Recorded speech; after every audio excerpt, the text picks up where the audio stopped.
Oke, selamat pagi anak-anak ibu. Sudah kelas 9 ya sekarang. Ketemu lagi dengan ibu, kita belajar prakarya. Nah, masih ingat kan pelajarannya? Materi kita yang pertama di kelas 9 itu adalah kerajinan bahan keras. Tetap ada 4 aspek ya.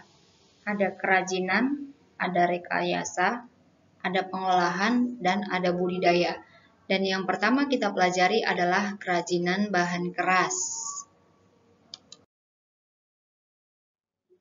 Apa itu kerajinan bahan keras?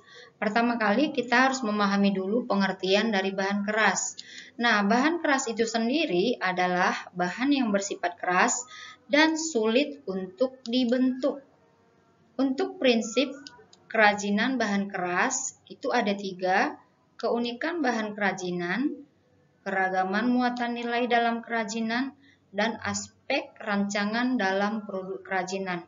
Nah, untuk prinsip kerajinan bahan keras ini, kita harus betul-betul mengingatnya sehingga pada saat pembuatan kerajinan, kita tidak asal membuat, tetapi kerajinan yang kita buat itu dapat memiliki nilai guna dan bermanfaat bagi kehidupan sehari-hari.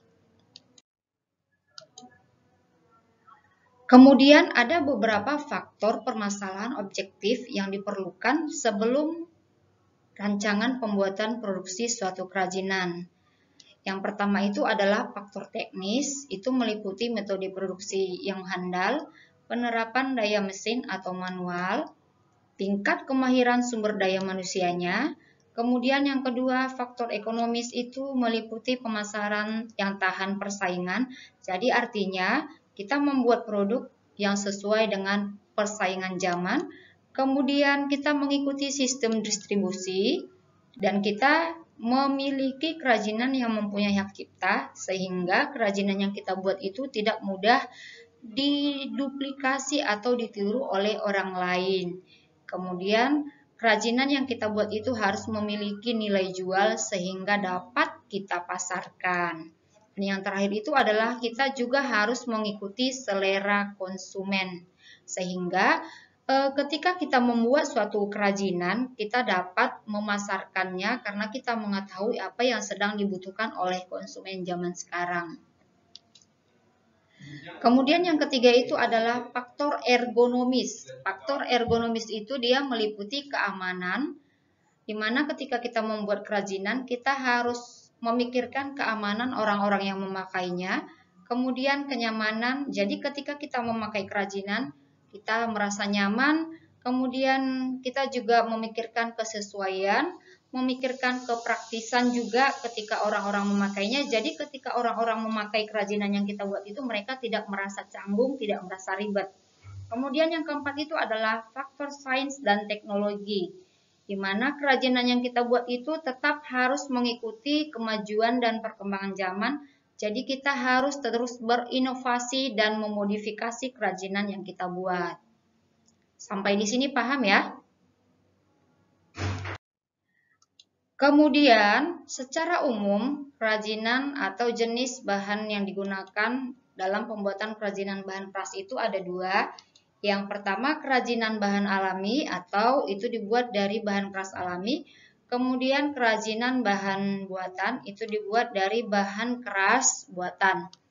Untuk pengertiannya sendiri, bisa anak-anak kami lihat dan contohnya juga sudah lengkap di sini. Untuk contoh yang lainnya bisa kita lihat di sekitar kita, yang mana dia yang berasal dari alam dan yang mana dia yang berasal dari bahan buatan. Selanjutnya kita bahas satu persatu. Itu dia dari bahan keras alami dulu ya.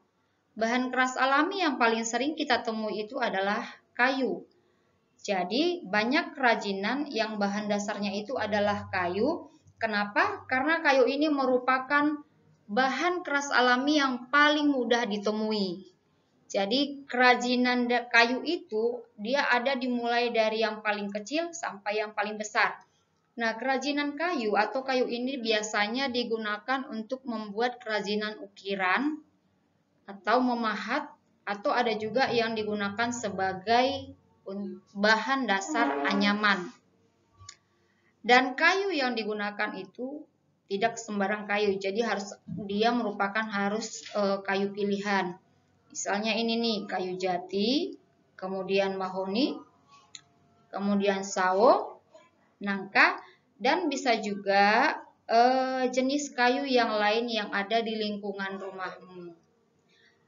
Kemudian selanjutnya itu bisa kita lihat contohnya kerajinan kayu itu. Ini contohnya ya. Ada figura. Ini figura merupakan contoh kerajinan kayu yang paling simpel. Selanjutnya itu adalah bahan bambu. Bambu ini dapat dijadikan kerajinan, bahkan sangat banyak ya. Ada dia untuk peralatan rumah tangga, kemudian ada dia untuk kebutuhan lain, dan ada juga yang dijadikan dia sebagai aksesoris. Itu untuk kerajinan bambu. Ini ada contohnya. Nah, untuk kamu sendiri ada nggak kerajinan bambu di rumah? Nah, kalau untuk peralatan rumah tangga biasanya ada tampi, kemudian ada kipas, kemudian biasanya dijadikan keranjang ya. Yang lain bisa kamu cari sendiri untuk kerajinan dari bambu. Nah, ini kerajinan rotan. Rotan itu merupakan hasil kekayaan paling besar di Indonesia. Bisa dia dijadikan meja, kursi, lemari. Ini ada contohnya ya. Ada juga kursi yang dibuat dari anyaman rotan. Oke, itu dia untuk bahan-bahan keras alami. Sudah lengkap tadi ya pengertiannya dengan contohnya.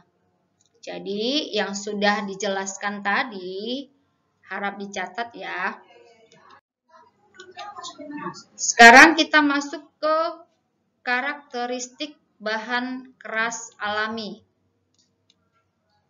Kita bahas satu persatu dimulai dari kayu. Kayu itu memiliki lingkaran tahun, memiliki serat dan urat kayu. Ada yang berat, ada yang ringan, ada yang mudah memuai, dan ada yang tidak mudah memuai. Bisa kita bayangkan masing-masing ya bagaimana kayu ya. Kemudian tahan lama dan mudah diukir. Kalau di dekat kamu sekarang ada kayu, bisa kamu amati, bisa kamu perhatikan apakah karakteristik ini terdapat pada kayu tersebut. Kemudian bambu dan rotan. Bambu itu dia memiliki rongga, kemudian memiliki ruas, batangnya kuat dan mudah dipotong, memiliki tekstur yang halus pada batangnya. Nah, untuk rotan sendiri, dia memiliki batang yang kuat, mudah dipotong, dan dapat dilengkungkan ketika dibentuk. Itu kalau untuk rotan.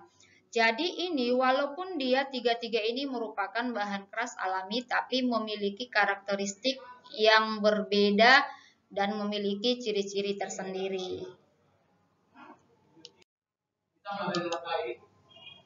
Sekarang kita masuk ke bahan keras buatan. Bahan keras buatan yang paling gampang kita lihat dan ada di sekitar kita itu adalah kaca.